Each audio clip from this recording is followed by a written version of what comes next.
ভিডিওটি দেখার সময় অবশ্যই হেডফোন ব্যবহার করুন।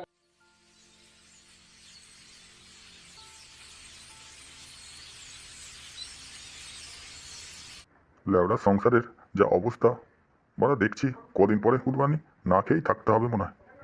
অভাব অভাব কি আর আমার জীবন থেকে কোনোদিনও যাবে না? আমি কি অভাব থেকে কোনোদিনও মুক্তি পাবো না? ছেলেটাও সেই কোন সকালবেলা স্কুল প্রাইভেট করে সন্ধ্যাবেলা বাড়ি ফেরে। ও কি আর দোষ দেবো? সবটাই লেওড়ার আমার কপালের দোষ। সংসারে আমার নুন আনতে পান্তা ফোড়ায়। কি করে যে ছেলের পড়াশোনার খরচটা বহন করছি একমাত্র মারা আমার ফুটো কপালে আমিই বুঝি। আর তো আমার কথা কেউ বুঝতে পারবেও না। যাই হোক, এত কষ্টের ফল আমার মনে হয় বিফলে যাবে না।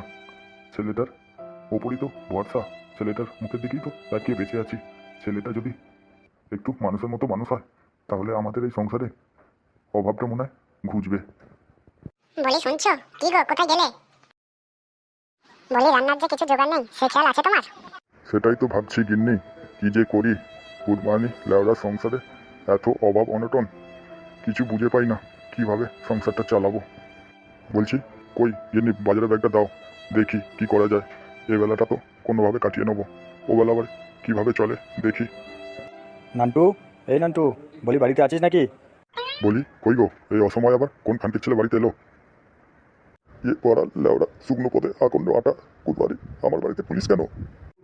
মানে দাদাবাবু বলছিলাম, আপনি আমার বাড়িতে কি উদ্দেশ্যে? কোনো কিছু হলো নাকি? বলি তোর ছেলে বাড়িতে আছে, তোর ছেলের সাথে দরকার ছিল আমাদের। বলি গুদমানি, তোর ছেলেকে ডাক, তোর ছেলের সাথেই দরকারটা মেটাবো বাড়া। মানে ফুটো ফুটো কি করেছে দাদাবাবু? সেটা ফুটো এলেই বুঝতে পারবে। ফুটোকে ডাকো তোমরা, ফুটোর সাথে আমরা বোঝাপড়াটা করতে চাই। ফুটো ফুটো তো এখন বাড়িতে নেই, সে তো স্কুলে গেছে। সেই সন্ধ্যের সময় একবারে পাইপের শেষ করে বাড়ি ফিরবে। কি হয়েছে দারোগা বাবু?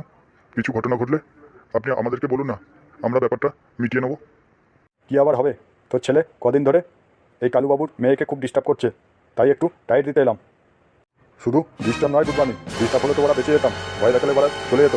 গুডবানি, তোর ছেলে আমার মেয়ের জীবনটা নিয়ে এখন ছিনিমিনি খেলছে। মানে ফুটো এ সমস্ত কাজ করেছে? না না দারোগা বাবু, আমার ছেলে ওরকম না। আপনাদের কোথাও একটা নিশ্চয়ই ভুল হচ্ছে, আপনারা একটু ভালো করে খোঁজ নিয়ে দেখুন। না গো, ওনারা ঠিকই বলছে মনে হয়। কদিন ধরেই ফুটো আমাকে একটা মেয়ের নাম করে খুব কথা বলছে, বলে নাকি মেয়েটাকে ও নাকি খুব ভালোবাসে। দেখো, সেটা আবার এটা নয় তো? আমার খুব চিন্তা হচ্ছে গো। এ বড়া লেওড়া সংসারে এত অভাব অনটন, শেষে আবার ফুটো কিনা এ কি করলো? ফুটো শেষে কিনা আমাদেরকে এইভাবে হেনস্থ করছে। আমি এটা স্বপ্নেও কোনোদিনও ভাবতে পারিনি গোবিন্নি। বুধবানি সুয়ারে বাচ্চা, তোদের এই ন্যাকাকান্না ছাড়। আজকে আমি শুধু তোদেরকে সাবধান করতে এসেছি। তোর এই বুধবানি সুয়ারে বাচ্চা কানকির ছেলেকে মারা বুঝিয়ে দিস ভালোভাবে, যেন আমার মেয়ের সাথে মেলামেশার চেষ্টাও না করে। বুধবানি, না হলে কিন্তু এর পরিণাম খুব ভয়ানক হবে, এই আমি বলে দিলাম নান্টু।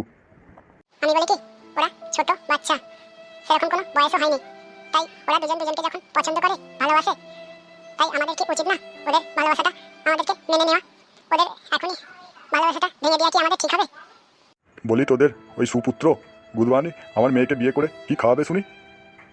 আমাদের গরিব সংসারে হয়তো অনেক টাকা পয়সার বল না থাকতে পারে, কিন্তু আমাদের এই যতটুকু টাকা পয়সা আছে ততটুকু টাকা পয়সা দিয়ে আমরা ভালোবাসা দিয়ে আমাদের সংসার, গরিবের সংসার খুব ভালোভাবেই চলে যায়।